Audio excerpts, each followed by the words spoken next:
Today we're reacting to another Kevin Samuels video. You already know his takes are controversial, so let's react to it, break it down, and see if we agree or disagree. Basis and general talking point. Hello, you got to turn the TV off in the background. Do that. You got to turn the TV off in the background. Yeah, I think it's off now. How old are you? Me, I'm 25. Okay. How are you? I'm doing well. How are you? Good. What do you want to talk about?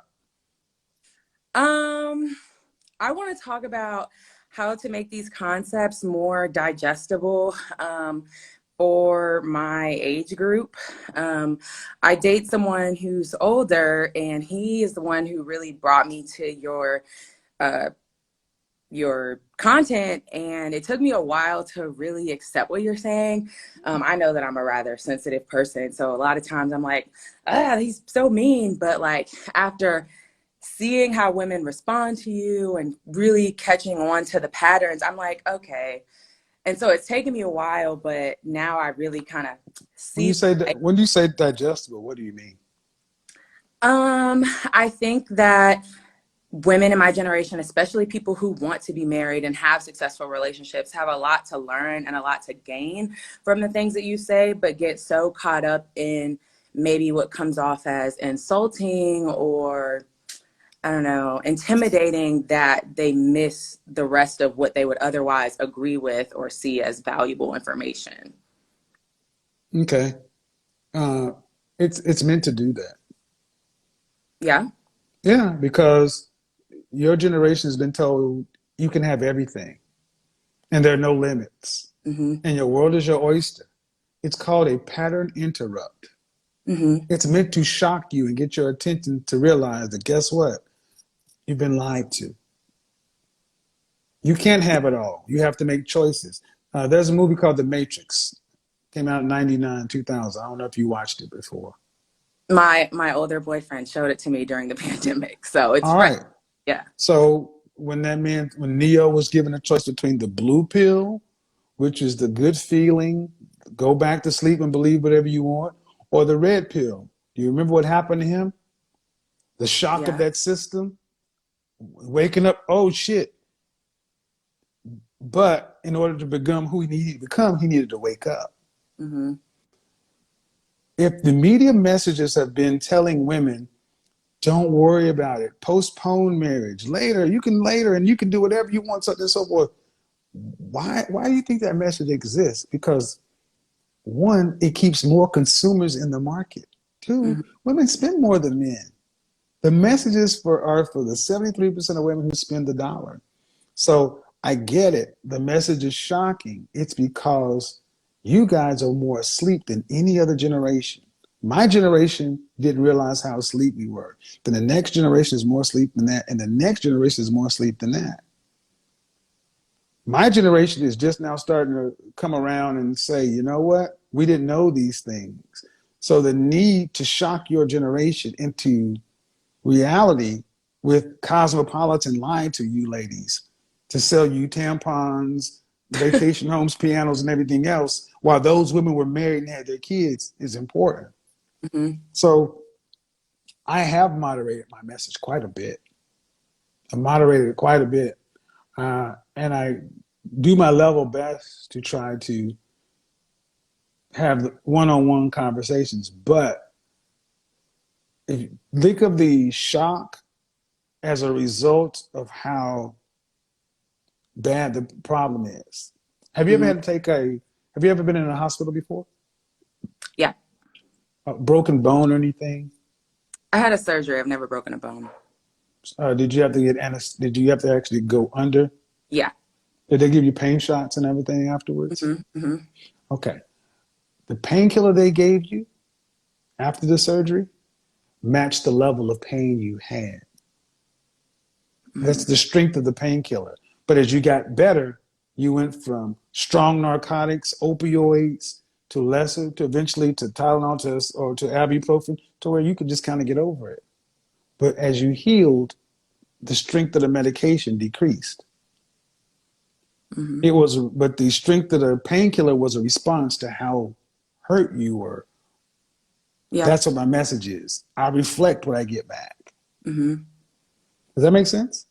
Yeah, yeah, I think it makes sense. That's why you're able to have like more successful conversation with someone who maybe like gets it compared to the people who I think really could use the message more, but I feel like they miss it. It's almost like I feel like you are preaching to the choir, because the women who come on here and have unsuccessful conversations with you, I feel like are the ones who probably have the most to gain. And so I'm just wondering, like, are the people who don't have somebody to keep showing them, whether it's your content or anyone else, like you can't be the only one doing this. Like it's in the music, it's in the media, it's in how we're raised. Like I have my own story about how I feel like my mother's decisions have like impacted my lives, or I see my friends who were raised by single parents, single women. I'm starting to see the patterns myself, but I just feel like, it can't just be a small group of people who tune in and get it. Like if it's everywhere, how, like, I just feel like it's a really big Well, problem that one person but like your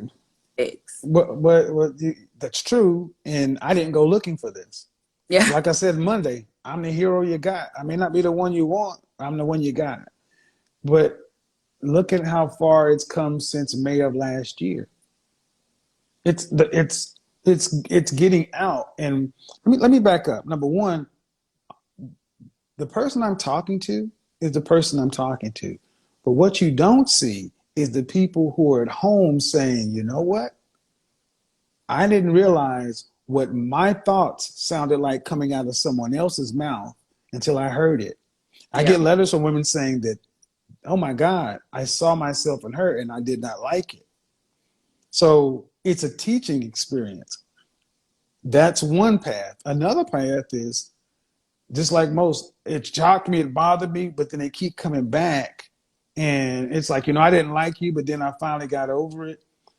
And it's not just me, because you said your boyfriend brought you here. Well, that's one person who's been affected by the message. Mm-hmm. I'm just the person who's in front right now, but I don't need to be in front. I just want more conversations to be had so we can get to better outcomes. I said this a long time ago. It's really not about me. But I have taken that. So people who are watching know I have taken that into consideration. People like, well, the tone. Can you moderate the tone? I don't know how often you watch, but there are times where I'm really struggling to try to keep. Yeah. Yeah. I mean, it's just you touch on sensitive things. Like shortly before I joined the live, I was Mm-hmm. having an argument about like, well, not an argument, but I was debating with him like, I'm an 8. Because you Right? were earlier talking about the, divided by your body and your face. And I'm like, Mm-hmm. well, so I mean, it's just, you sometimes are It, talking about things that are polarizing, especially for the individual. yes, and the thing is, unfortunately, we have to find a way, especially in our community, to have conversations about sensitive, polarizing topics. Because if we don't, we won't get any better. I mean, I'm an image consultant, for Christ's sakes. I'm an image and style and fragrance guy. And I have people from that side like, why do you talk about relationships? They talk about them too. They just don't get as deep as I do. They would not dare to talk about some of the topics, and they certainly wouldn't inject race into it. And I've been doing this for a long time, and it's just now starting to catch on. But sometimes when you don't necessarily pick what your purpose is, and apparently I have a talent for it. Um, so what I'm looking to do is have more people realize that it's not here to tear anything down or hurt anybody. It's actually here to help men get the outcomes they want. And what that really is to get women to start to understand that we're different and we get nowhere without each other. Yeah. So just like you and I had this conversation, how long have you been watching my content? Probably for the past 3 months. And I will say that I can thank you because some of what I struggle with in the relationship that I'm in is the person who I date is an entrepreneur, and I'm in a really corporate job. So for me, Oh, you know, yeah. yeah, so for Mm-hmm. Mm-hmm. I have this image of what I want in life. I'm a little bit young at 25, just having graduated, and have this mindset of, I worked hard, I should get this, I deserve this. And dating an entrepreneur, you know, Delayed gratification, can't spend the money just yet. Mm-mm. yeah, or just, you know, sometimes it's, well, here's this idea that they're working towards, and I don't like Mm-hmm. know, like, how feasible is this? Or, you know, like, I have a lot of certainty on my end, but there's uncertainty on their end, and just feeling like, you know, see people. Well, let me give you a different standpoint. First of all, imagine you've been watching me for 3 months, but a year ago you probably would have thrown something at the TV. Uh-huh. That's a testament to how far we've come. Mm-hmm. That you can even get to the point to where you can even contact me. Because a year ago, it would have been like, who the fuck is this? I would shut it down. But going to corporate America, let me say something. I come from corporate America. And one of the things I realized in my career is I sold in excess of $45 million in products and services. And I thought I was safe. Mm-hmm. But then I realized that after the 70% weight, I realized that I'm really not safe because every job I worked at, people were getting fired. There were downsizes. There was bankruptcies. And the longer you work for a company, the more you cost. They can bring somebody in. Working for someone is actually the most vulnerable thing to do long term. Mm-hmm. So you being corporate and him being an entrepreneur, how can you take your corporate structure knowledge to help him improve his entrepreneurial way of doing things, and then how can you take his entrepreneurial knowledge to learn how to get away? See, then that's the difference between you being corporate and him being an entrepreneur. Now at least the conversation is being had, Yeah. because eventually, what vertical, what industry are you in? I'm in deals. Okay, with that deal, sales, So no, so mergers and acquisitions. So M&A. Okay. yeah. So most people in M&A start because I'm a professional salesperson. So M&A consulting and angel investors, people I do consults with daily. You guys complement each other more than anything else. It's just, can you work together and build for a lifetime? And that's exactly where we're at. You know, I sometimes feel insecure about where his financial future is headed, just because, again, it's whatever he, like, you know, whatever he does is what it is. But he often tells me, like, you're in a position to help me get to where we're trying to go. Like, he, like, Are you a Christian? Were you raised Christian? I was raised Christian. Are you familiar with Bishop T.D. Jakes? Mm-hmm. Bishop T.D. Jakes often talks about when he was starting out in West Virginia. He's an extremely successful man now, very rich. But listen to the stories about how poor he was coming up. And he told a story about when the car broke down, and the car was about having his wife walk with him. And as broke as they were in rural West Virginia, she still did her duty and responsibility to her husband, who was down bad. That's why she gets anything she wants now. See, you're the security now. Yeah. He's the risk, but it's not a risk. He's the investment. When let's assume you guys get married and he starts a business and it fails, because most entrepreneurs fail 1 or 2, 3 times before something works. Yeah. But then when it works and you've been doing your thing for 15 or 20 years, you reach that glass ceiling or whatever.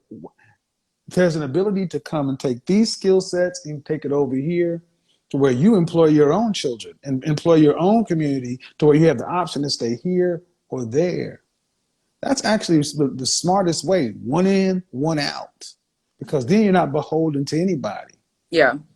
And see, the beginning of having all this conversation is having a woman and a man sit down and talk about important things up front that are contentious, that are scary, that are sensitive, in a way to where you feel safe and he feels safe to have these conversations, and everybody's not holding their cards close to their chest and not willing to trust anybody with information. This program has shown how to have difficult conversations, and it's a skill we did not learn. Yeah. So I think this is where we are right now, and people will see the conversation we had and they'll learn from it, and we'll get better, but we're still gonna make mistakes. I'm human. I'm gonna fail a lot, but we're gonna fail moving forward. And how long have you guys been seeing one another? About a year and a half. We met on LinkedIn, so that's a pretty funny story. Time to go ahead and pull the trigger. Yeah. And interestingly enough, we've actually both seen you in person. So we're like Okay. in your backyard. So There you go. Time to go ahead and pull the trigger and formalize it. See, as I don't want to say the names of the people I was just talking to, but they're Black business people.